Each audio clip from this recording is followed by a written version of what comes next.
Nag-yellow? Ha? Nag-yellow. Oo nga, karga. Karga? Ilan niya? Ano?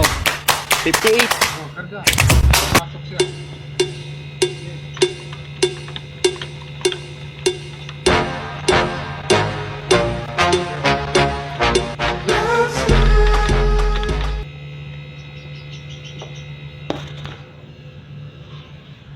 Nag-overtime kami mga ka-viewers, mga ka-obligado, mga ka-over. Nagkakarga kami ng preo. Nandito kami ngayon sa Mexico, Pampanga. Ka-obligado, Gili Alba, ka-over. So ayan, kaway-kaway dyan sa hindi marunong magkarga ng preo. First time ko magkarga ng preo mga ka-over. Oh, saan ka pa? Mayroon akong natutunan kay GD Alba, kay ka-obligado. So yan mga ka-over. Inaabot kami ng gabi dito sa paglalagay ng preyon. Hindi. Yung pipe, nag-yellow? Oo. Pakahirap talaga ng trabaho yung magkarga ng preyon. Ay mga ka-obligado, mga ka-over, nag-yellow yung pipe. Itong isa hindi. Viewers, mga ka-obligado. Yung isa nag-yellow. Nag-yellow siya mga ka-over. Sinishare ko lang sa inyo kung gaano kahirap ang maging aircon technician. Sakripisyo lang, sakripisyo 103. lang. Kahit na mahirap yung trabaho na to, hayakay naman. Nagkakarga pa kami ng preyon. Hindi siya gaano bumababa kasi malamig yung klima ngayon kasi pag gabi na kasi. Nantay lang namin na uminit yung yung buga ng ano niya. So yan mga ka-over, hindi pa gaano mainit eh. First time ko nakapagkarga ng preyon. So check natin yung gauge. Yung go weight niya nasa 150. So full charge maximum na yung 150. Ganun talaga yun pag mga So yan mga ka-over. Ay naantay na lang namin na uminit yung matik yan, ka-obligado. Pag mainit na yung buga, ibig sabihin ng mission accomplished. Good na yung trabaho namin. Tapay natin. Ay hindi pa siya mainit. Maya kunti mainit na yung mga ka-over.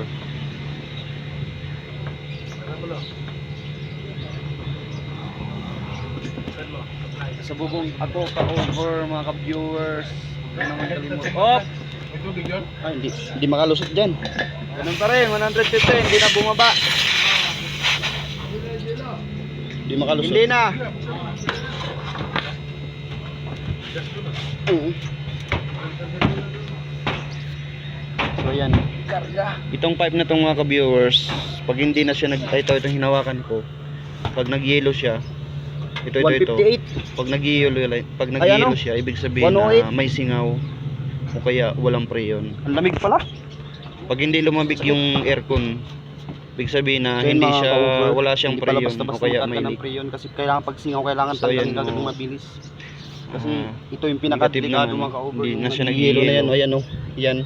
So, ayan mga ka-viewers. Check natin yung gauge.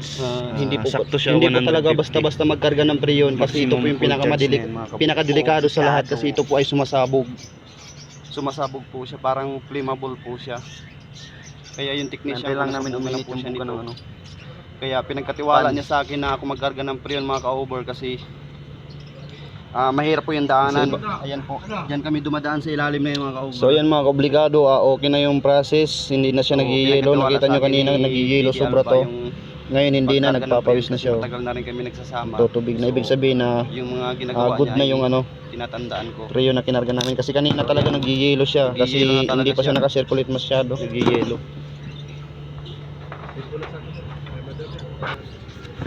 So yan mga ka-viewers, binabantay natin yung gauge. Kailangan yung pagkarga ng preyon ay saktuhan lang. Walang labis, walang kulang. Kasi pag sumubra, sasabog din yung yung motor. Kailangan ang maximum niyan is 150.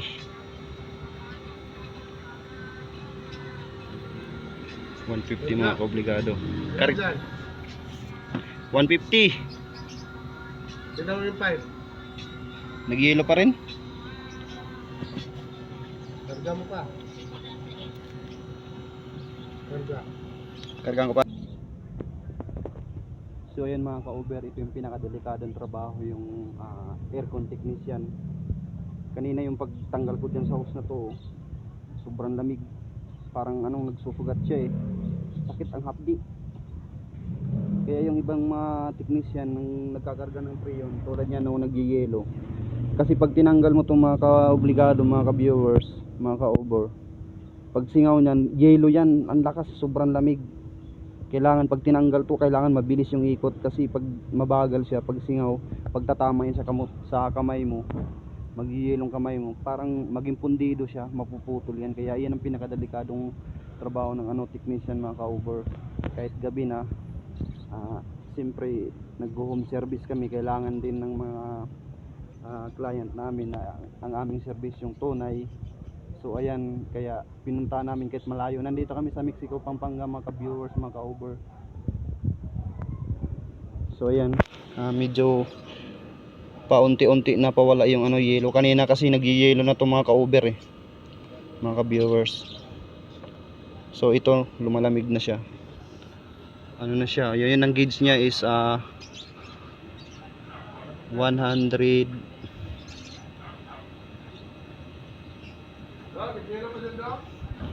Pawala na. Ha? Pawala na. Karga mo na. Karga ko na. Nice. Pawala na? Oo. Saan? To. Diba? Papasok na. Dandahan lang. Ano na siya, 105. 105? Oo. Karga. Karga. Tutulan niya eh. Kasi matanda na eh. Ay, para Dadabog eh. kahit pa paano meron. Ayan mga kaobligado, natanggal na yung yelo. Kanina nagyayelo yan, di ba? Pag nag-yellow, kulang karga sa dito. Pag nagyelo siya, ibig sabihin walang karga, walang laman yung preyon. Diyan yung malalaman na Kulang karga. kulang karga ng preyon. Maraming dahilan nag-yellow. May late, may butas, Oo. walang laman. Pag nagyelo yung pipe, ibig sabihin Walang laman. walang laman, may leak, o kaya kulang yung karga. Mate. Ilan yan? 102. Ha?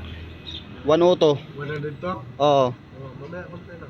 Gabi kasi, pag-antaan lang. So ayan mga kaobligado, itong preyon na to ay flammable R22. Nakita nyo yung yun, R22? Ito ka-cover, tinitingnan ko yung gauge, pababa pa lang.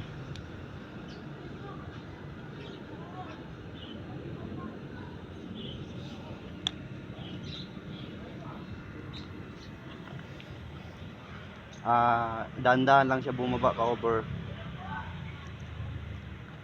So ayan mga ka-over, kailangan namin ng radyo kasi nasa baba yung technician ko. Kaya hindi kami, kahit magsigawan kami ay hindi namin marinig, kaya meron kaming radyo. Kailangan kasi ito yung pinaka-importante para meron kaming kontak sa baba. Kung kailangan sabihin niya patay, pagkarga, ganun lang. So ayan mga ka-over, R22 yung preyon, R22. Nakita nyo yung logo. Ayan, apoy. Ibig sabihin yan, delikado. Talagang sasabog to. Kailangan ingat lang tayo mga ka-viewers, mga ka-over. Kung sino man yung mga technician na nagkakarga ng preyon, ingat lang, mapapayo ko lang, ingat lang tayo sa ginagawa natin para iwas disgrasya, mga ka-over, mga ka-viewers. So ayan mga ka-over, pag gabi na kasi pag nagkarga ng preyon ay mabagal po yung karga niya kasi malamig na. So yung preyon mabagal siya mag-release, mag-circulate. Mas maganda magkarga ng umaga, tanghali kasi mainit eh. So ayan, kanina akala namin full charge na siya pero bumaba, ang tagal niyang bumaba kasi nagsisirculate pa eh. Kailangan namin ibabad pa to sa batya, tubig. Ayan R22. Pag sinindihan mo, sabog. 105.